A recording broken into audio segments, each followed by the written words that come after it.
Okay, welcome everybody. 20 hours a week. I'd like to call to order the meeting of the Public Safety Committee for Tuesday, October 22nd, 2024. We have 4 members here. Have we heard from Veronica? Okay, well, hopefully she will join us shortly. First order of business is public comment. Is there anybody here in chambers who wishes to be heard? Seeing none, I believe we have one person remotely who wanted to address us. Could promote them. Zachary Wynn. Hello, can you hear me? Yes, welcome, and please go ahead. One moment, please. I imagine you are all aware of the looming closure of St. John's Shelter. With the opening of the new Code Blue shelter around the corner from the legislature at the beginning of next month, I believe that much of the negative activity currently centered around the shelter will now be occurring just a few blocks from the Commons. St. John's is currently the 3rd most frequent location for calls for police assistance. It sees frequent violence, overdoses, and other disturbances. I am curious if the county is prepared to contend with the behavior of the population that is to be served by the new county shelter. The population uses meth, spice, fentanyl, crack cocaine, and other substances. And there's likely to be a spike in criminal activity and theft in the area. There is currently no drug detox or mental health stabilization unit. And with bail reform, it is exceptionally difficult for people to end up in jail, where many people hit bottom in the process of sobriety. What is the plan to deal with the consequences of the closure of St. John's and the opening of a new county shelter? I also call your attention to the recent criminal protests, career fair disruptions, and street takeovers on Cornell campus. They have resulted in several arrests. With the potential for the re-election of President Trump, there is the likelihood for the resumption of civil unrest in the streets of Ithaca. I would like to know what the plan is to deal with civil disturbances should the situation arise. People becoming trapped in their vehicles by illegal roadblocks has become a frequent occurrence over the last decade, even happening at an intersection just across from the park outside the legislature and on Seneca Street earlier this year. What is the plan to manage and discourage acts of mob violence and intimidation if President Trump secures re-election? Thank you. Thank you. Is there anybody else who wishes to address the committee? Okay, seeing none, I'd proceed to asking whether there are any changes to the agenda.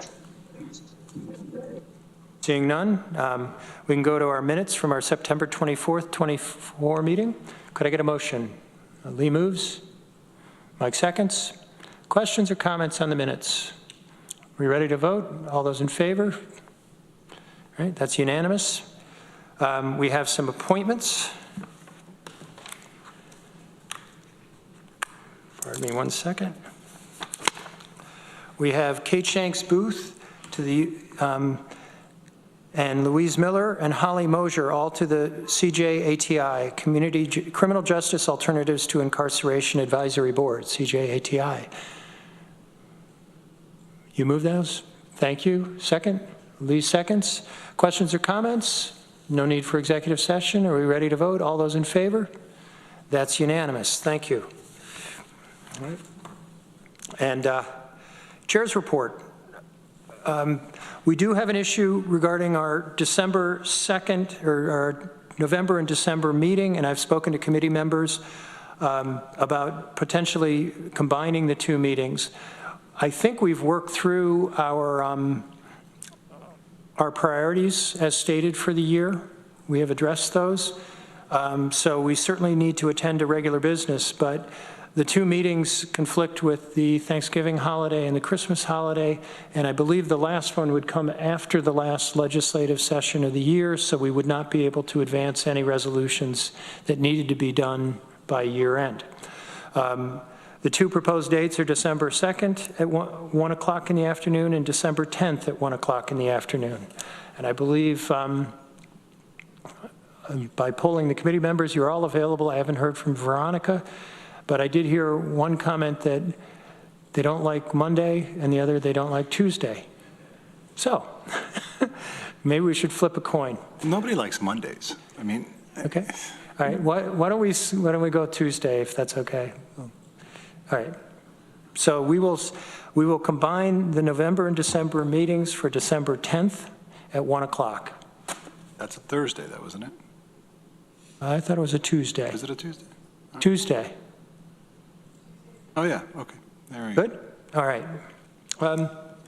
Safety. What time? 1 o'clock. All right. And I should be putting that on my calendar right now because I'll now forget. But I will send an email to all committee members. thank you. On Chair's report, you know, I would like to just comment on the comment we received about the changes to our shelter and where that's all going. I know there are lots of concerns being raised regarding security around the shelter and the general operation. I think that's a topic we should address, but today it seems like we're still gathering information. It's uncertain where we're at. But I would suggest at our December 10th meeting that we put that on our agenda to have conversation about it. Does that make sense to the committee? Yes, okay.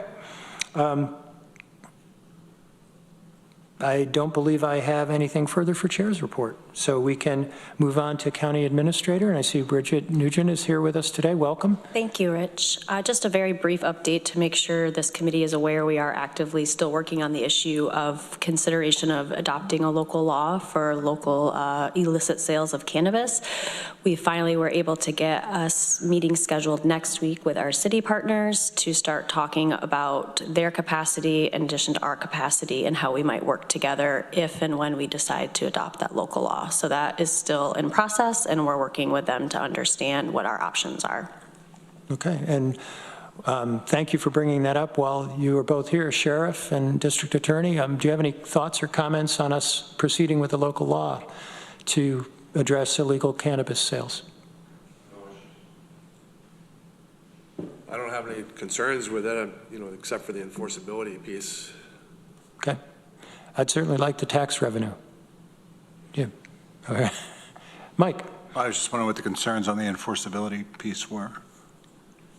Well, we've had a call a couple months ago now, and the question is of one of resources.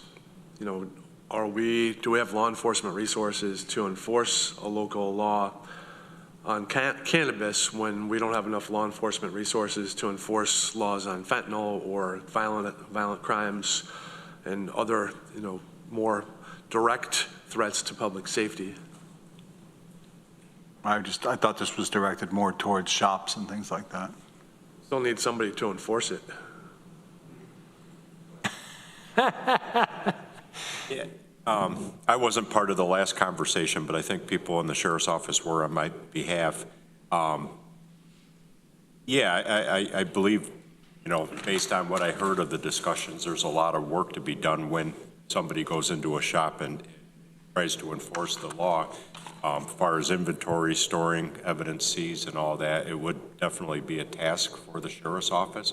I'm hoping the opportunity or the times that we would have to do this will be arbitrary. I'm not too concerned about it at this point, but I think we'll have to work through that. Yeah. Shauna.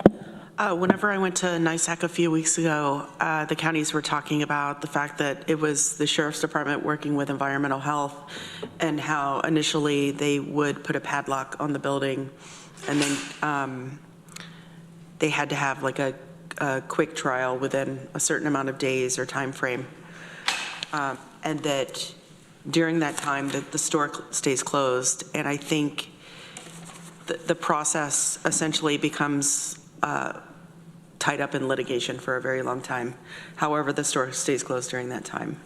And I think from my perspective, the part about, selling black market marijuana or whatever, that's been happening for decades, and we've kind of turned a blind eye to it. But the reality is that there are stores and locations that have actually gone through the process.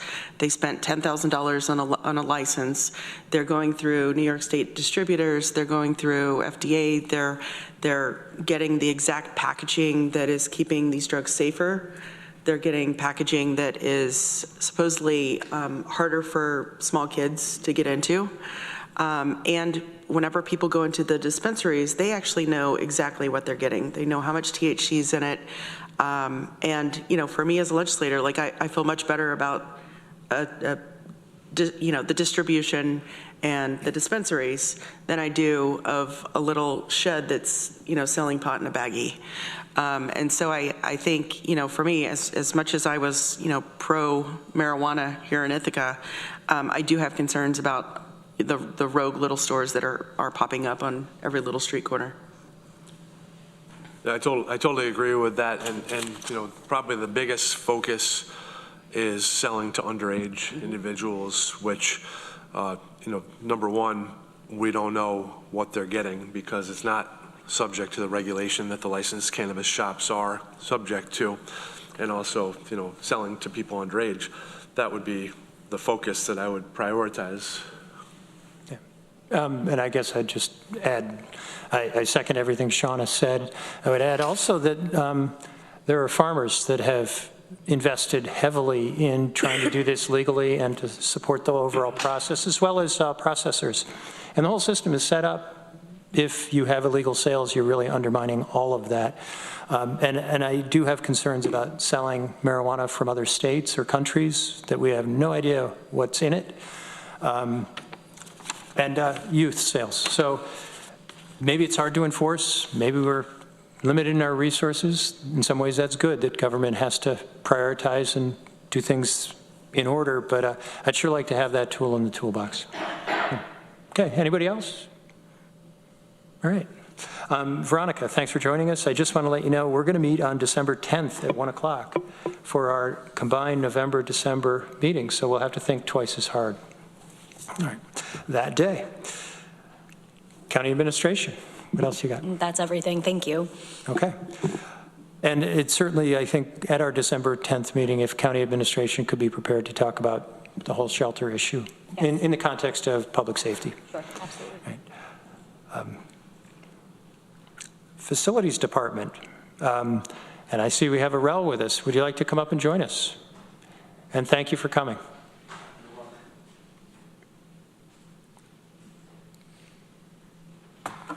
I just came from the Key Bank building, and let me share my screen to do an update on the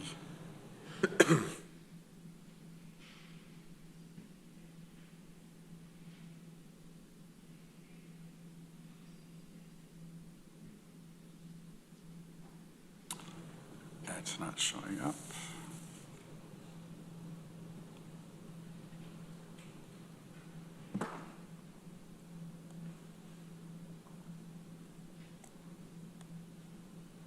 Not sure if it takes a while, but I'm trying to open up each of those.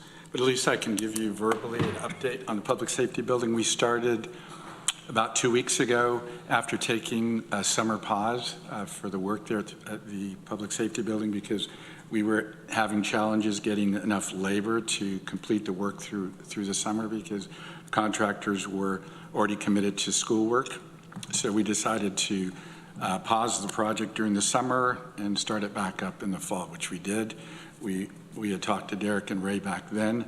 I think on both ends we liked a little break because it was pretty disruptive to their operations, and so they started back up about 2 weeks ago, and the focus now is to complete the work, which is really two areas, the kitchen area and the dorms, the shower and the dorm areas. And so in order to proceed with that work, we've had to board out 30 inmates to board them out in order for us to shut down the kitchen and do the work not only there, but also in the dorm area. And also they're bringing in meals because the kitchen is down. And so the work is going along well. I think we're on schedule. We're looking at a 2-month shutdown of the kitchen and boarding out for 2 months. And I've mentioned before, at least at F&I may have mentioned at Public Safety several months ago, that because we have to board out, that was never part of the original plan because back when we had hoped to start the project about 1.5 years, 2 years ago, the inmate count was in the 30s, which would have allowed corrections to move residents around within the facility, but now we're up in the 60s, and there's just nowhere to move people around. So that's why we've had to board out. The project did not budget board outs, and so we are going to be coming back to at least my committee, to ask for funding to allow or to pay for the board outs. We can pay for it now out of our budget, but as we get closer to the end of the year, we're going to run out of money to pay for the construction piece of it. So that's moving along well. The pictures that I had planned to show you, although you probably can see it here, if I can zoom in. So in the shower area, we had to trench into the floor of the shower area and to put a new drain there.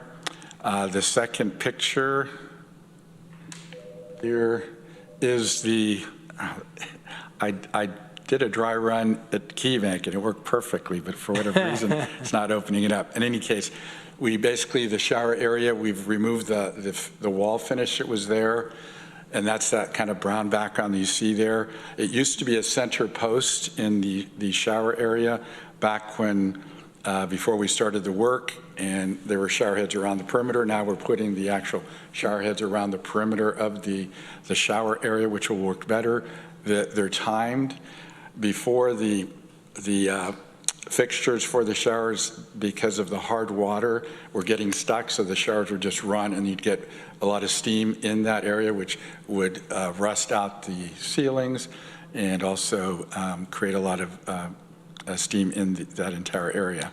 So we're boosting up the exhaust fan to get that out, but also those shower heads all are timed. And corrections can adjust the timing of those. So they push them, it'll run for 5 minutes, 10 minutes, whatever, but not constantly. The next picture is we're putting an exterior grease trap. I've indicated to F&I that one of the things that failed was the grease trap that was under the kitchen floor. And so we put in a small grease trap that they had to pump out, I think, every week, Ray, or every couple of weeks? Yeah, it was just a small one. This one is a much larger tank that'll be buried outside the kitchen area, and then everything from the kitchen will drain out through that grease trap. Let's see here.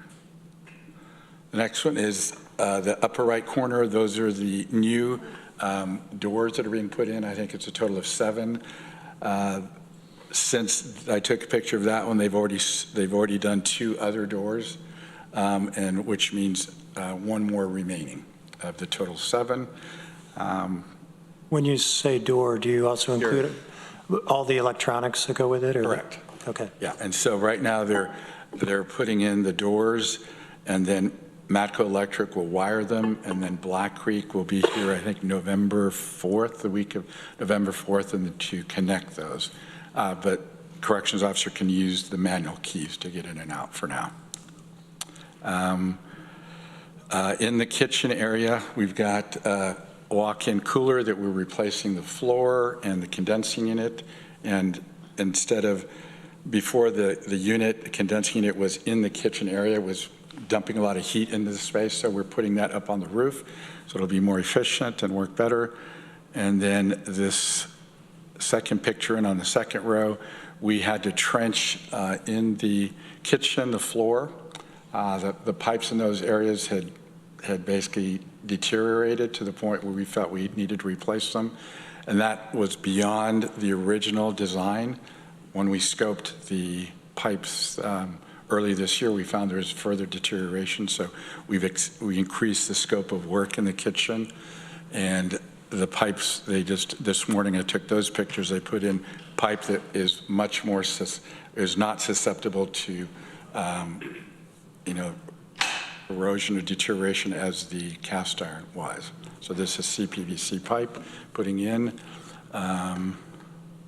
We're also running a new pipe in the ceilings over to the kitchen area, but also that serve the dorm area, all brand new copper lines. I've indicated that many years ago, when they originally built the public safety building, We suspect, I wasn't around back then, but some of the quality of the pipe was substandard, and we'd had pitting in a lot of the pipes, especially as they went down to the kitchen area. So our department has had to replace many sections. So we basically decided to replace all of the piping from the boiler room to the kitchen area.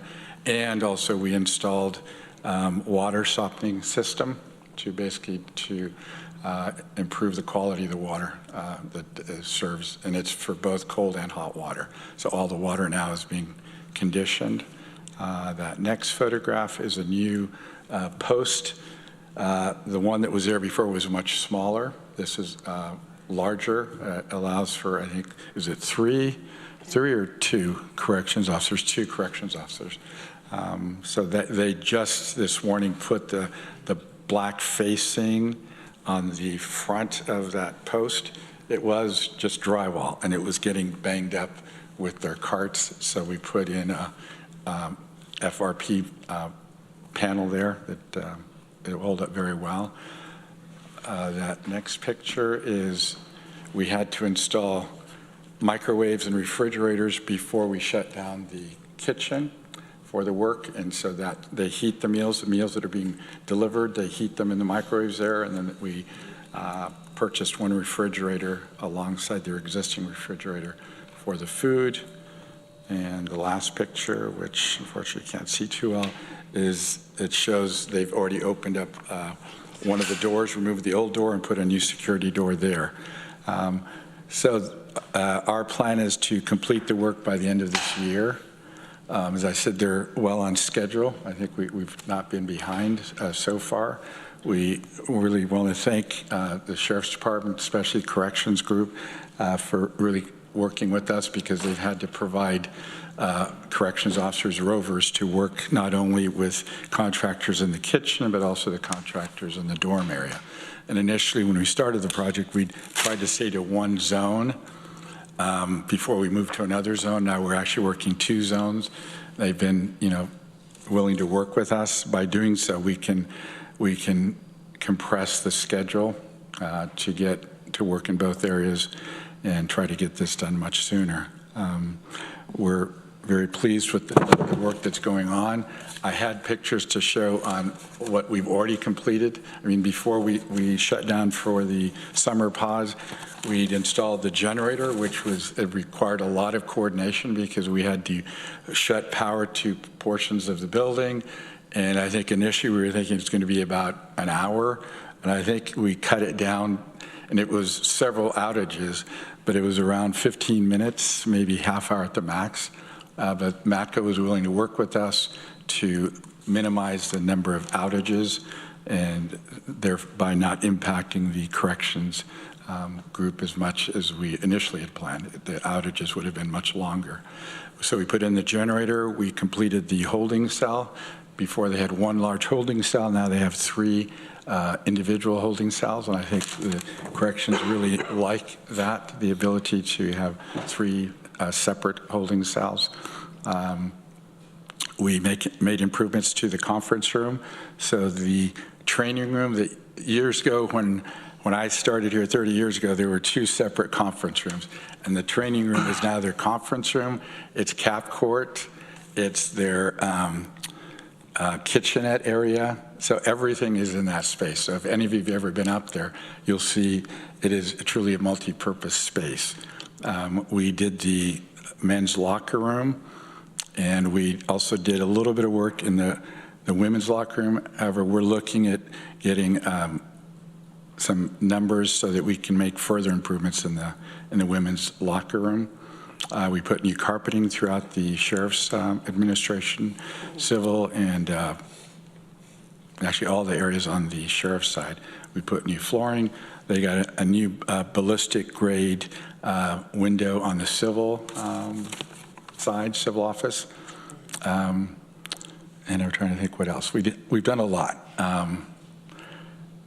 But as I said, we've been very pleased with the work with Matco Electric, with Smith Site Development for the general work, and with Pickrilly Mechanical for both the plumbing and the mechanical work at the public safety building. The existing building or window wasn't ballistic? No. Really? Not on that side. The one on the correction side is, but not the one on the civil side. It's something employees have been asking for years, so Yeah. it's really appreciated. Yeah. Right, questions, comments? I have some, but I'd like to give the committee first dibs. I'll jump in with, oh, go ahead. Well, I was just wondering, you were saying about the budget, and how far over are we? Well, I haven't added up the board outs, so that's what's going to put us over. So figure it's, with the board outs and the meals, it's probably going to be a little over $200,000 over. I was doing, if it's 30 at about $100, my rough math was 3,000 a day. But you're not going to need 30 board outs the whole time, you think, or? That I don't know. So far, we have. Absolutely. Was it a $4 million budget? 4.5. 4.5, and you're looking at about 200 in overruns. Yeah, probably slightly over. There's a few additional changes that we put in there that we've already used up a lot of our contingency, especially in the kitchen. That was really the one that was toughest for us to determine how bad it was. And when we scoped it, as I indicated probably 4 months ago, there was further deterioration than what we had anticipated. But with the nature of the repairs that you're doing with the kitchen and the generator and the underground work and so on, it all lays a basis for a future expansion to support whatever plan we come up with. Correct. Going years ahead. Correct. Okay. Thanks. Shauna? So I guess my question is, if we have 30 fewer people in our jail, are we still having the staff at the old levels? And was there an allocated amount that we thought we were going to pay, assuming those 30 were there?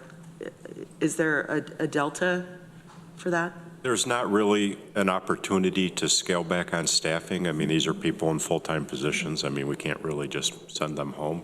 We still need the resources they can provide in doing the transports. Now they're just spending a lot more of their time outside the jail, transporting inmates from Cayuga County back and forth to court and things like that, so. You answered one of my questions, was where are they? Yeah. But are they all up in Cayuga County, or are they different places? Cayuga County. Okay. And how much capacity do they have, I assume they have at least 30 beds? Oh, they do. Their numbers are down, I think, from what they used to be years ago as well, and they have a really large facility. So, yeah. And how far away is that drive? It's 25 miles, 30 miles? No, 30 minutes maybe? 40? 40 minutes, okay. All right. Well, thank you, Arel. I don't know if there's anything else. It looks like it's all proceeding, and these are good things. Yeah, I'm sorry, Ray, that you're not going to get to get the benefit of these things. But okay. Next up is our Sheriff's Office. Welcome, Sheriff. Yeah. Thanks, Rich. My written report is included in the agenda packet, and it's there, and I can answer questions. But I want to thank you, Rich, for thinking of Ray Bunce and inviting him down to recognize him on his retirement. He's getting ready to depart after 30 years with the county, which is an incredibly long time in a very difficult and challenging work environment and profession. Just to go over a couple dates, Ray was hired in June of 1994, quickly promoted to corporal, then sergeant in 1997, lieutenant in 2002, and he's been our captain in charge of our jail operation since 2013.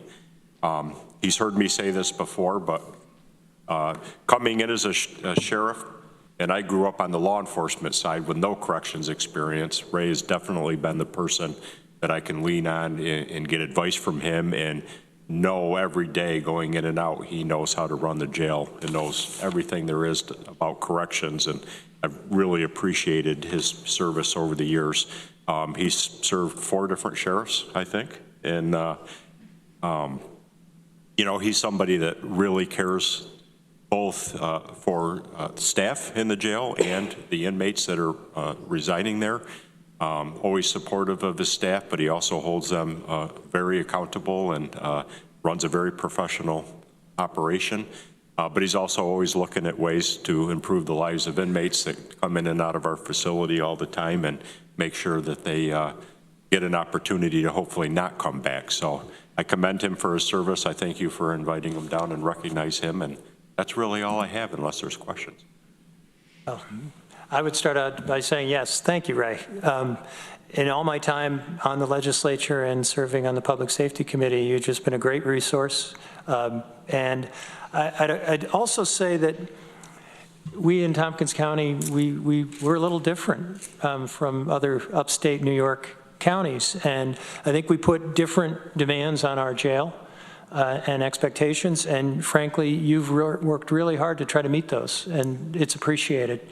I think there's a lot of things we're doing at our jail that we can be really proud of, including the work we do to not have people in our jail unless they really earn the right to be there. And you're a big part of that. So I wanted to make sure you got here to hear it in person. And I'd love to hear from other committee members, but I'll also tell the committee that I'd asked Ray if he had anything he wanted to share with us about his experience and what he thinks we might be doing better still. But I'd open it up to other committee members first. Lee. My experience with Ray has been kind of beyond this committee, and working with him. The facility over there is an integral part of our county communication system with the tower and interconnections to a lot of different systems. For many years, it's been the backup prior to our partnership with Cornell, and I can't tell you, there's few people in county government that I worked with that exhibited the level of cooperation and interest and willingness to help another department, and gonna miss you, Ray. Shauna. I just want to say thanks to Ray as well. It's been a pleasure serving on public safety with you over the years. And one thing that I've found really great about Ray is that if you have a question about corrections, you pop him an email. Within hours, you get a response back. And I've always found you to be very truthful and honest. And that's helpful for us because we're making decisions on how we can do things better. So thank you for your commitment. I hope you have a wonderful retirement and really enjoy your time. Mike? Well, I'll chime in. It has been a pleasure. I'm, happy. You're retiring. All I could think, though, was when they were redoing the jail, and Arel said it was before his time. I kept thinking it's not before your time. So, sorry about that. But no, congratulations, and congratulations on your award from the Kiwanis Club the other day. That was a nice ceremony and well deserved. So, thanks. I guess I haven't been there this long, but I'll also add my thanks and congratulations, and hope you have a good retirement. You'll have to come back at least once, I guess, to see maybe twice, to see the new public safety building in the future, but I hope you don't think about us too much. You'll have to take the professional visitors course before we'll let them in. And Ray, is there anything you'd like to share with us? Yeah, I have a couple things. Please. I guess we're going to consider this like an exit interview. Yes, yes. It's time for brutal honesty, I think, yeah. No, over the years, I've worked with the Public Safety Committee. It's been great. One of my successes that I point to sometimes is getting the forensic counselor into the jail. I know I was supported, especially by you, Rich, to make that happen. To have mental health in the jail is 100% what those inmates need in there. And so that was a great accomplishment. I appreciate the help from the legislature. One of the other things, and there's been recent discussion, actually last month at CJATI, some things came up about health services in the jail. I wasn't able to comment on that, but I've asked Bridget for a moment at tomorrow's meeting to do that. But we've done the best that we can with health services. I've brought many of you up there to look at the place, to see what we're working with. We've talked over the years, talked about new facilities and things like that. We've got a lot of money going in, and we know it's a precursor to hopefully something better for everybody up there. But I just implore on you guys that a new facility is needed. The medical services, the space that's available for that is so minimal. And, you know, we have some great people, have a great nurse that works in there, there's no doubt about it, that makes things happen in that space and for the inmates that are in there, getting everything done. There's been a lot of recent legislative changes statewide that are, you know, affecting what we do in there, and we're still making it happen in that small space. And I appreciate the recognition of constantly trying to move forward with what we have to work with, you know, because I believe that's something that we have all done, you know, on the sheriff's side as well, making everything happen in a building that was designed in probably 1980. It was built in 87. But just implore on the legislature and the committee to continue to look for those things. It's not just for the staff. It's for the inmates, for the programs that need to be provided, and all the stuff that has to go with that. There's, you know, no doubt that stuff is, hopefully it stays in the forefront of your mind. I know there's a plan in the future, and I'll tell everybody I've been through about 3 of those, and it's always been, nope, we're not going to do anything. So, you know, I will thank the legislature also for the, you know, in this project that we're doing right now, little remodel of our holding cell. That was huge for our staff, and being able to have separate spaces to put inmates in as needed. We don't want to do those things, but you know, that's the way that things have to go. And so that's been a big help. We could use more. I can say that. Let me get in here. One of the things that's bothered me over the years, the sheriff's well aware, because one of the things that we do, we are accredited through the State Sheriff's Association. One of the requirements for accreditation is an awards ceremony. So we have an awards ceremony. The biggest problem is that it seems that the county won't provide funds for that type of stuff. And I feel like we're meeting these requirements, lowering liabilities, and the legislature and the county needs to recognize the employees that make that happen. So that's just been a thing for me over the years. We've made things happen, no doubt about it, but it's never funded. You know, they do a 25-year dinner, and they do, I'm actually not sure what else. Oh, we have a picnic once a year, that type of stuff for everyone. But these are standards and accreditation standards that we meet for the state to lower liabilities. I just wish that we could get those funds for that kind of stuff. So. One of the things that happened, you know, obviously in my career, was that we went, 6, 7 years without a contract with corrections.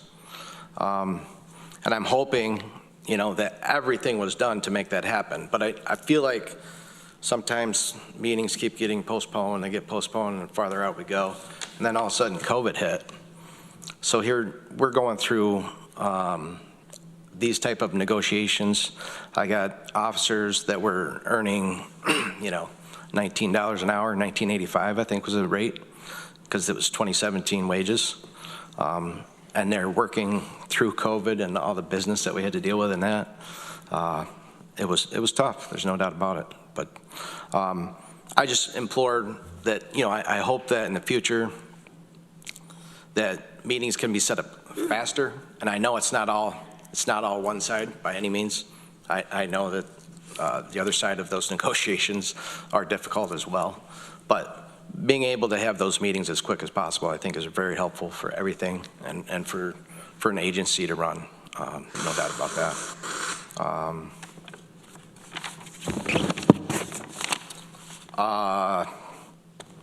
One of the things, and I've made it a point with the county administrator, is you have three, now with the contracts that have been ratified and everything's taken care of, you still have 3 uniformed employees in the sheriff's office that do not have access for sick time eligibility.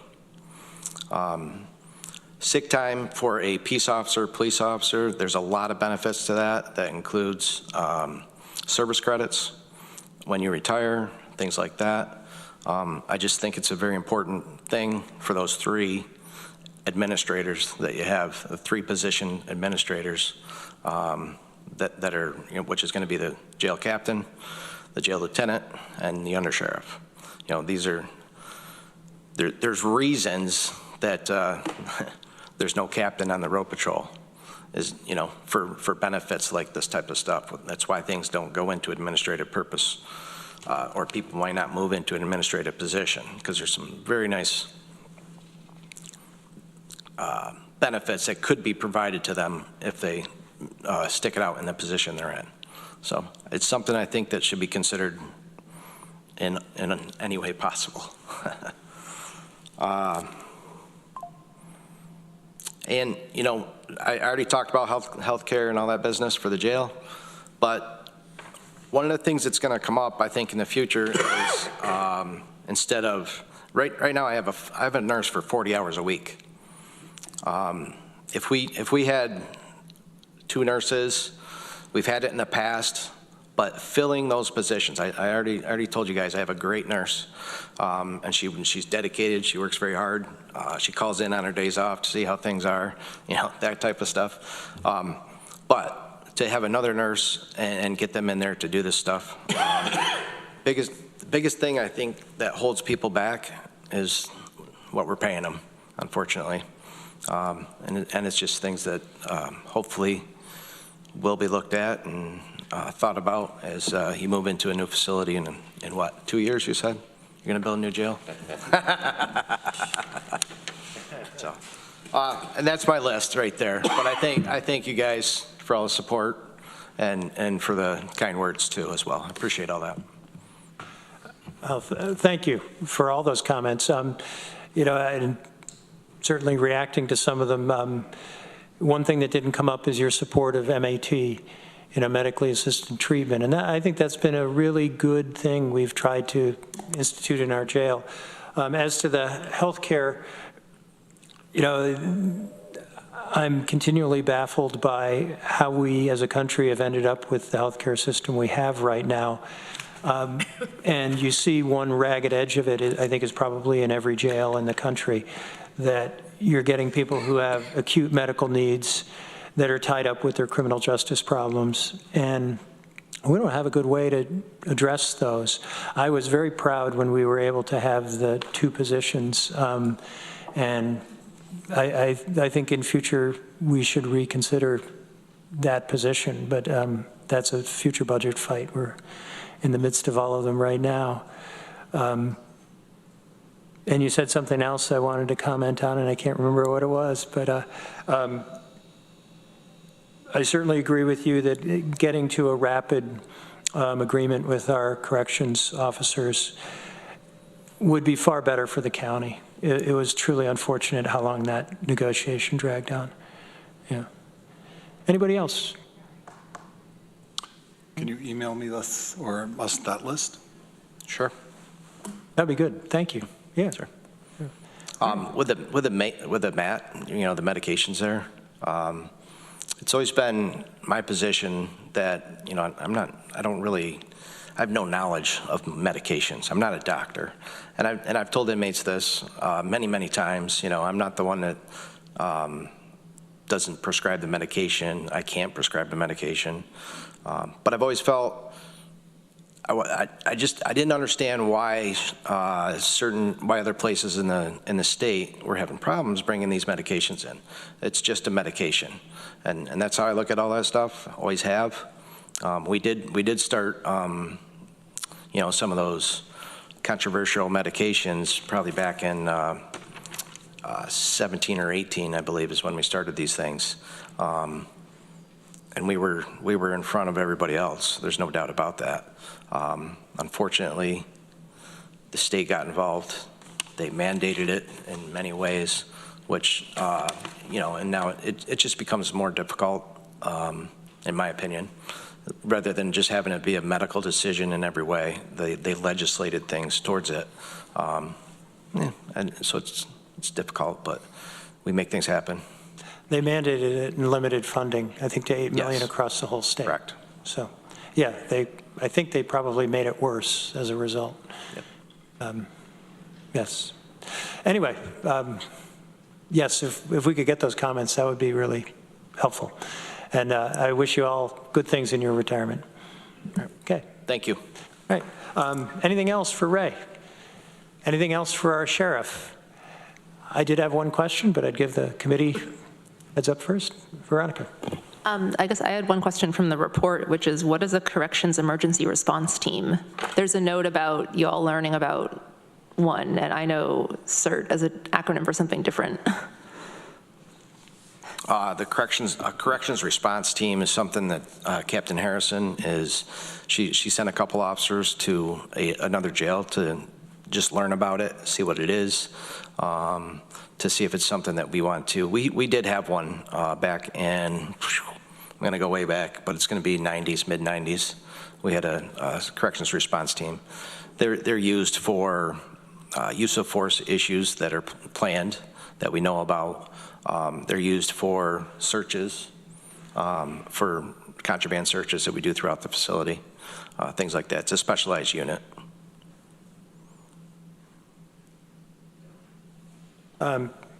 Sheriff, I did have one question on page 17. You're talking about the accreditation for the road patrol. And again, congratulations on that.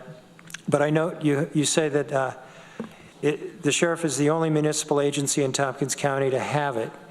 Are there any efforts underway that you're aware of at any of the other municipal agencies to become accredited? Not that I'm aware of. Cornell University Police is accredited through a different accreditation agency, but other than them, no, and I haven't heard that any agencies are pursuing that. And if they're willing to, now is really the time, because our policies are public facing.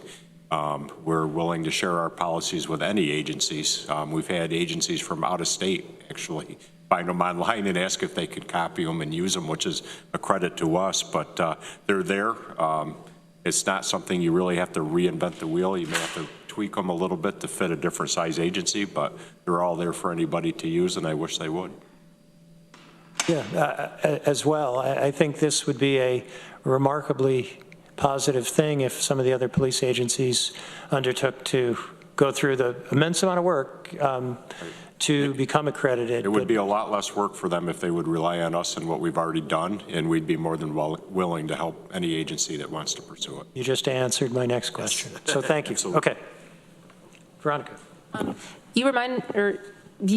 Whoever mentioned Cornell Police reminded me of a question. Someone asked me very recently that they said they'd heard that CUPD were deputized Tompkins County sheriffs and asked if I could explain that. And I said, no, I don't know what that means. Yes. Can you explain that? I looked on their website. It is not as transparent as yours. Probably the same person is the same person that I had a conversation with last night via email up until about 11 o'clock at night. Cornell University are considered special deputy sheriffs. They get their authority through the sheriff, but we don't supervise them. I have no control over anything with their operations, training, hiring, firing, policy development, anything of that nature, budget. They simply just get the certification through us. There's a special provision in the criminal procedure law that names Cornell University specifically. So what does it mean that they get their certificate or their? Yeah, I kind of had the analogy I helped this person to understand it with. It's kind of like a security guard gets a license from New York State. It makes them a security guard, but the state's not responsible for their actions. They still answer to the employer that employs them, and they're the ones that manage their day-to-day, if that makes sense. That's the best thought I can come up with to explain. I think so. Thank you. Just a historical note, I think that statute, New York State statute, historically came from the takeover of Willard Strait in the 60s, and there was a response to that. So, yeah, Cornell is special. They make their own hiring decisions. They bring the person, I swear them in, and after that, their responsibility. They use your live scan, right? They do, yes, quite frequently. That was asked last night as well. Yeah, a lot of departments use our processing equipment just for convenience. Okay, anything further? Moving on, we have our district attorney with us today. Welcome, Matt. Oh, thanks, Rich. We had our Kiwanis Officer of the Month award yesterday, luncheon yesterday. We have that once a month. It's usually on the second Monday of the month, but this month was the third because of Indigenous Persons Day. And we recognized Ray for his outstanding service to the community. So I'm glad he's here and doing his little victory tour around Tompkins County. But that was a great event, and happy to recognize Ray in that respect. And Mike usually goes to those luncheons, and I think everybody else here is invited to them. We coordinate them with the Kiwanis Club, but my secretary is the one that sends out the invitation. So I think she sends them out to everybody. I don't know. I don't see the emails, but they're a nice event to go to and recognize local law enforcement. So aside from that, and can't say enough to congratulate Ray on his retirement. I don't really have anything else to say, except I would be wrong to omit that I'm still processing the budget process and still, going through, figuring out what it means for me and my department. I think we're all continuing to process what we just lived through with the budget process, but yeah. All right, any questions or comments for our district attorney? Okay, thank you, Matt. Next up is Department of Emergency Response, and I see Michael is with us, and Jessica, and Danielle. Good afternoon. I don't really have And Joe. much today. Just wanted to give an update on the renovations to the 911 center. We're making steady headway. Just want to publicly recognize Rel and his team for all the great work they've done over the last month as they begin the renovation of our space. The painting is being finished up this week, and we're hoping the new flooring will be going in next week. And we're still on target for the new furniture to be delivered on the 9th of December. Okay. Questions or comments for Department of Emergency Response? I did have one question on the report on page 20, where you're giving your pie chart or presenting the pie chart for the September call sources, and you have language line 0. Does that mean there were no calls involving requests for language translation? That's correct, yes. Oh, that's interesting to me because we seem to have such a international community. Is that typical? It is. Even from my time on the floor as a dispatcher, very seldom did we use it. I think in my almost 8 years, we used it 2 or 3 times on the overnights. Okay. We devote a fair amount of budget resource to having language capability for people who don't speak English. And I'm wondering if there's communities that just don't even know to call 911 if they have an emergency, and if they do, they think they wouldn't be able to be understood. Do you think that that might be the case, or do you think something else is going on here? I don't mean to put you on the spot. I think it's just something to think about.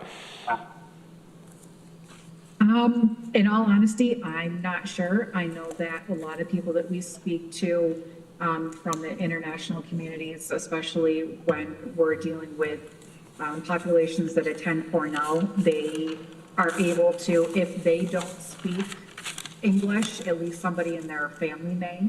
So we may have parents that don't speak English, but their children do, so they can serve as an interpreter. And I also know that the officers out in the fields, we've provided them language line. So if we don't use the language line, then we don't document it, but that doesn't mean that the officers out in the field that are working with these people, they don't use it because they have called in and asked for that line. So they may be using it more than the 911 does. Okay, thank you on that. My other question was for Michael. It seems like we're coming up on a year, and maybe for Joe, on the rapid medical response. And I was thinking at our now December 10th joint November-December meeting, it might be timely to get some conversation on how that's all working. And I was wondering, might it be possible to invite some of the other ambulance services in and just get a conversation? Do you think there might be benefit to that? I don't see any reason why we couldn't do that. I'd probably be a little bit more helpful if I knew what kind of conversation we were going to have. Well, we're heading into year 2, and I'd like to make sure that everybody is saying, yes, this is working from a coordination standpoint. It's alleviating the pressure points we thought it would, or not. I'd just like to hear from the ambulances directly that this is a benefit all around. But I guess I'd invite comment from other committee members or from you. I think certainly I would include maybe some of the local leaders of the fire departments that we're supporting with our, that have difficulty providing the rescue service, because I think they're also a partner in all of this. So if we're going to do that, maybe have them here as well and get some testimony from the local leadership about how they see the program going. Certainly. No, I think that's a good idea. Shauna. I would also like to hear opinions on if it would make sense to either change the hours or have weekend hours, because it seems like really the stress on the community seems to be in the weekends, and in the evenings is when I'm seeing a lot of calls. And typically whenever I see things that are happening, it's one ambulance service is not available. And unfortunately, it seems like some of the volunteer services are kicking in, and it might be nice for us to have the conversation and see if this is something that we either want to expand on the county level or change the hours of our existing crews to accommodate maybe higher needs that we're seeing in the evenings and on the weekends. I think, Shawnee, you're touching on what most communities start to see when they, normally their crisis begins, during the daytime hours, Monday through Friday, typically at 7 to 7, when a lot of their volunteers are working or aren't able to answer the calls. And then typically it begins then to spread into the evening hours and the weekend hours. And what we're faced here within Tompkins County, I can tell you that most communities across the country that have volunteer EMS are also faced with. And so, and we're seeing it across the board in New York State as well. So, but absolutely. So Rich, what I'll do is I'll put together a list of individuals and I'll send it out to the Public Safety Committee just to see if maybe I missed anyone, but I'd also maybe even have some of our regional EMS leaders that we've received some really great feedback on our particular program, and maybe even our medical director, because I think the impact we're having is is much broader than just what maybe we thought we were going to have, even on the emergency room, for example, when we're able to treat a patient that doesn't necessarily have to go to the hospital. Yeah, and I defer to you on who you think could best speak to us, but it would be great to get a sense of what impacts this is having on the community. Sure. Yeah. Thank you. Okay. I had a couple other things. Page 36 of the packet, the Skywarn Spotter course. I was curious what kind of uptake we're having on this. I think this is a great idea. And I was curious how long this has been in existence, and is this new to Tompkins County? Jess, you're on mute. Oh, you're not. Been having an issue with my microphone. Is that working now? Yeah, now we can hear you. Yes. It is not a new program. It's actually a National Weather Service run program. We've done it several different times throughout the county.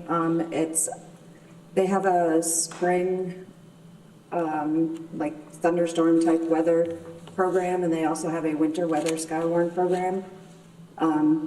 Usually we do it upon request. Sometimes they'll reach out and say, hey, we want to do one. I believe this last one, we partnered with Cayuga Health and did it up at the hospital, and I believe they had a very full class at 25 participants. Yes. Oh, that's great. That is great. Okay. And then I see you have a resolution on page 38 of the packet.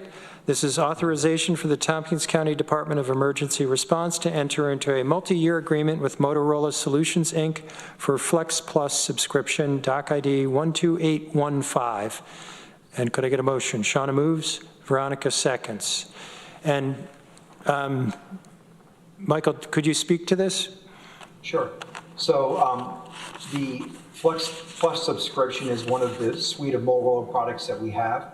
This particular product is our CAD RMS system, and the CAD system is what the dispatchers use to dispatch every single one of our emergency services partners, and the RMS side of the system is what all of our law enforcement officers use to do their reports. So our contract with them expired this year, so this is just a renewal of the contract. We've been negotiating several Motorola contracts this year. They're all sunsetted this year, and it's been quite a challenge. This initially came in at a 12% increase a year over the next 5 years, and after about 5 months of negotiation, we got them down to a 3% increase a year over the next 5 years, in addition to 5 additional modules that we'll be able to add to our computer-aided dispatch system that the dispatchers use, one of which is something called BraveLink, which is our siren, which will allow our CAD system to interface with Rave, so we can get messaging out more timely if it is something that the dispatch center needs to do. So we're pretty excited about this particular contract. They've also included in this contract training for 2 of our dispatchers every year. It is something typically the county has had to pay for, and they're also including that in this 5-year contract. So 2 positions a year for the next 5 years. And I assume this, the 2025 figure is in our budget. It is. Okay. Lee. We'll just mention, I think when Motorola bought out Spillman, which was our original CAD vendor, and we're going back, 14 years, and I think we were at $150,000 guaranteed for 5 years, and there's a whole lot of expansion has taken place in that system, so I congratulate the department on maintaining that within a relatively level amount of increase over the period of time. That's not bad. And I think the integration with Motorola and the other suites of applications has been a benefit to the county. Good. Okay. Thank you. All right. Any other questions, comments on the resolution? Are we ready to vote? All those in favor? That's unanimous. Okay, we have a contract, or will have a contract. There. Anything further from the Department of Emergency Response? Okay. Looking forward to more updates on the renovations to the 911 center. Okay. Next up, we have Department of Probation and Community Justice, and I see Dan is with us. Good afternoon, everyone. Good afternoon. I just wanted to start out by, again, congratulating Captain Bunce for an amazing career. I mean, you've been a leader and a trustworthy partner for my entire career here, and just wanted to extend my gratitude to you for everything that you've done for the county and to maintain a jail that's humane and treats inmates in a respectful manner. I hope you enjoy a long, healthy retirement, Ray. Thanks, Dan. We recently released our probation data dashboard, which is now available on our website. We're planning on doing a public review of that website tomorrow at noon, which I realized when I checked my second calendar that I booked to present that to the CJATI committee as well tomorrow at noon. So I'm a little bit double booked. I don't know if Bridget is still there and wants to change the schedule for the CJATI presentation, or if you want to join in from our first in-person meeting in a long time in order to do that. I do feel like, because it's been put out to the community and people are signing up for that I do need to be present for that starting at noon, and maybe CJATI can jump on, or we can somehow tag in with CJATI after you guys get to open the start of business. So more to follow on that. Yeah, Bridget is not in the room right now. Okay. But I'm glad you reminded me. CJATI is meeting in person tomorrow? Yes, we're going to meet over at Bedley conference room. Oh, okay. Thank you. There is also a Zoom option. Okay, well, thank you for the update on that. I'd forgotten about the in-person element. Okay. Yes. And I also did get a chance to go look at the data dashboard, and it's impressive in how comprehensive it is. That looks like that was a tremendous amount of work. Who did the work in putting that together? That's my next kudos. So Chris Driscoll is our probation systems analyst. Chris has literally hundreds of hours dedicated to learning the system in order to develop that dashboard in conjunction with partners at ITS. Without Chris, that dashboard would not exist unless we had hired somebody else. I don't have the expertise computer-wise to do that. Helped him in deciding what to develop and what information we wanted to present, but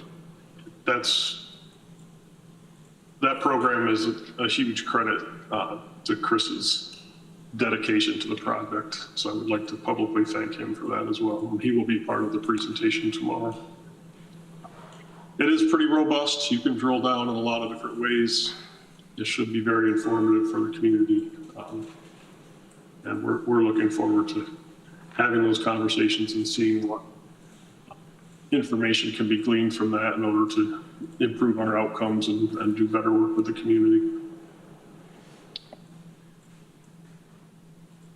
Also, doing our policy development in preparation for the continued request to potentially arm 7 members of the department. I am grateful to the sheriff and undersheriff for letting us steal heavily from their accredited policy. I think it makes an awful lot of sense because for us to follow their model policy and build to it, tailor it to the situations in which probation officers would be carrying in the community, which are limited in comparison to a sheriff's deputy.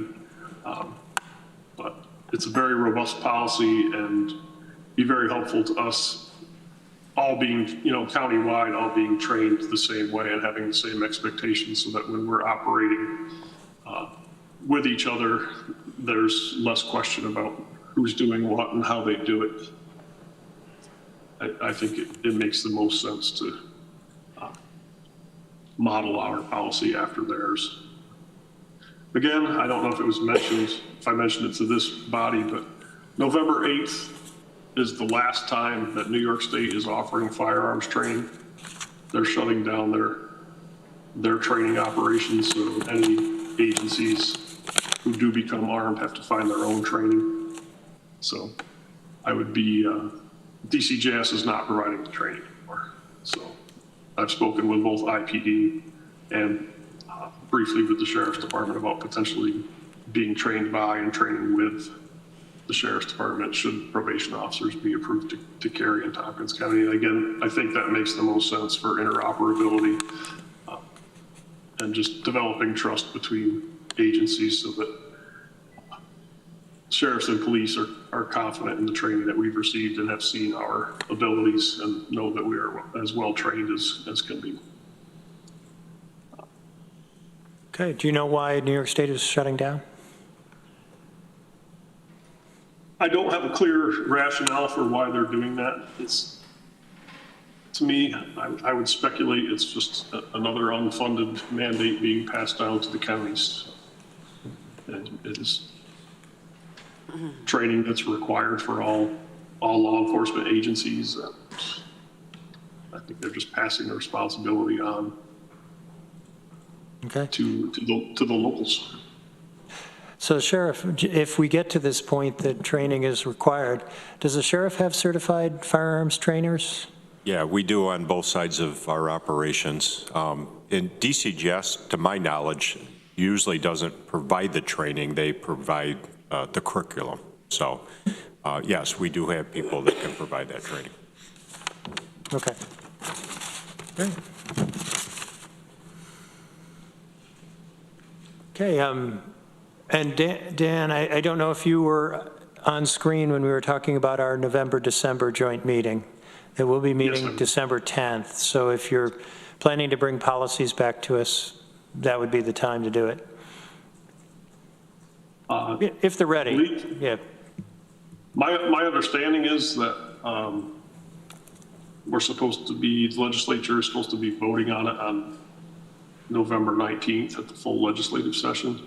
If I'm mistaken on that, I'd welcome additional time to get everything drawn up and presented to you for review in advance of the meeting. Okay, I thought we were going to review here at Public Safety, but maybe I'm not remembering properly. Does anybody recall? No, but Jordan went to check. Okay, we're checking. Okay. All right, well, in the meantime, we'll come back to that issue. And I see we have Lance Salisbury with us from our assigned counsel program. Welcome. Hello, everyone. I looked at the clock and I realized the best retirement gift I can give Ray is just to keep talking until 3. Yeah. Kind of reinforce that decision on retirement. He's just going to miss it. Yeah. Well, it was just to reinforce, I made the right decision to retire. Listen to Lance for an hour. Can I retire? Oh, you're stuck with me for another couple of years. Yeah. After that, so that big start, and nothing really, no big developments on our end this month. Our grant process, reimbursement process is working. I'm in a meeting tomorrow. I may hear more about caseload standards at the state level, and I'll pass on any information. I know it's not on that agenda, but I don't know what they're going to talk about yet. That's it. The panel, I've spoken about this before. I think we've added a bunch of people, so we're running pretty well at full strength. One of our challenges now is because we've added a lot of younger attorneys, which is good in terms of long-term stability, is building their skill levels. We're kind of focused on and getting them up to speed so they can handle higher level activities. Okay. All right, questions or comments for assigned counsel? Any vacancies in your staffing? Oh, and our staff, no, not really. We hired the grants and training coordinator. Technically, our data officer slot is vacant, but that's been due to, we're sitting with that, anticipating this shift there. So I'd say no, not really. Okay, thanks. Okay. All right. Well, thank you, Lance. Yeah. Do we have an answer for Dan? Okay. Katrina. I do not have anything submitted at this point for that to come back to the legislature on the second meeting in November. All right. Well, I guess the question is, did we want it to come here or do we want it to go to the full legislature? It seems like it would make sense, Dan, that we have a chance to really have a conversation with you about the policy in some depth, which won't happen at the legislature, and I'm afraid it would be dealt with in a more cursory way. But I defer to the committee on this. What do you think? Shauna? I think it makes sense for us to have the conversation in committee. There could be some things that we vet through and make the resolution better so that it has a greater chance of passing if that's what people want to do. Anybody else? Opinion? Sounds like that's where people are sitting. So Dan, is that workable? So present to public safety on December 10th in lieu of the 19th of November. I think so. I think it's probably a better process, and we can still get it to the full legislature before year end that way. All right, I'm happy to do that, and I thank you for the guidance. Okay. Thanks, Katrina. All right. Anything else to come before the Public Safety Committee? Seeing none, I'd entertain a motion to adjourn. So moved, seconded. All those in favor? We're adjourned. Thank you, everybody. And we finished early. And send Ray on his way. But now